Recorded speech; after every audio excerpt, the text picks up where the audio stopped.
Salut les amis, je vous présente aujourd'hui ce nouveau format qui s'appelle l'éclair d'info. Lorsqu'un événement le nécessitera, je vous créerai une petite vidéo à son sujet qui sortira de manière ponctuelle et absolument pas programmée.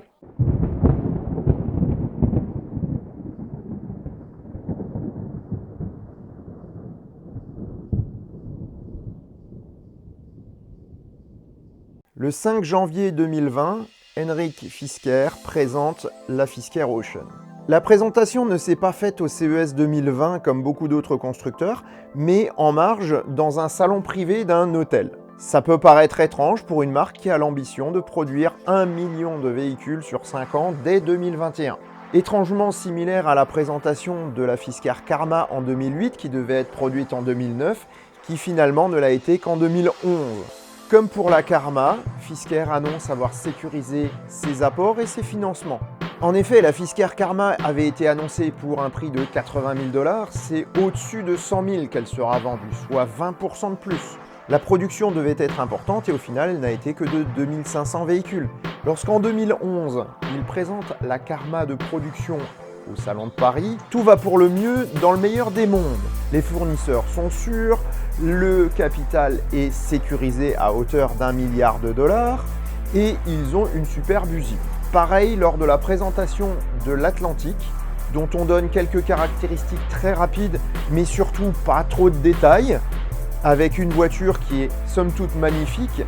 On sait ce qui est arrivé fin 2013, Fisker fait faillite. On se pose la question comment Henrik Fisker arrive à retrouver une crédibilité après un tel fiasco. Les années passent et arrive la nouvelle marque Fisker et surtout la Fisker E-Motion. Encore une fois, Fisker fait des promesses énormes. 400 miles d'autonomie électrique, une voiture totalement autonome, 2 ans pour la mise en production. Une batterie à électrolyte sec, des centres de design, une production assurée, bref, tout pour sécuriser de futurs investisseurs. En réalité, le concept semble totalement abandonné aujourd'hui et même le site de Fisker annonce une mise en production à déterminer. Pour l'Ocean, on a exactement la même configuration.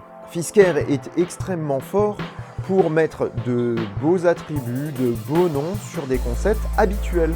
L'application révolutionnaire, entre guillemets, présentée par Fisker, n'est ni plus ni moins qu'une appli de publicité. Elle est par contre magnifique, comme d'habitude avec les produits Fisker. Fisker annonce sa voiture avec un prix mirobolant et des caractéristiques techniques plutôt floues. Le toit solaire est censé donner 1000 km d'autonomie par an, là où celui de la Karma donnait 300 km. Sacré progrès de la technologie. Fisker nous met l'eau à la bouche en nous expliquant comment il va distribuer ses voitures sans aucun intermédiaire entre la production et le client final. Il dit qu'il va en parler dans la suite de la présentation, mais au final se perd dans des considérations de design et de mise en situation comme à son habitude.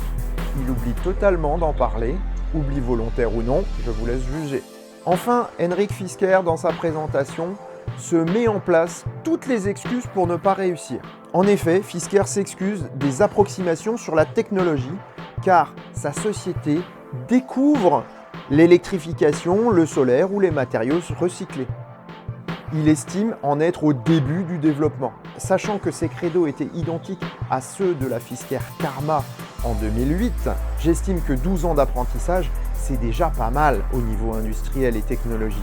En conclusion, peut-on croire Henrik Fisker lorsqu'il nous annonce vendre des voitures aux États-Unis pour moins de 30 000 $, en produire 1 million sur 5 ans? Je vous laisse juger. Merci d'avoir suivi cette vidéo et je vous dis à très bientôt pour un prochain éclair d'info.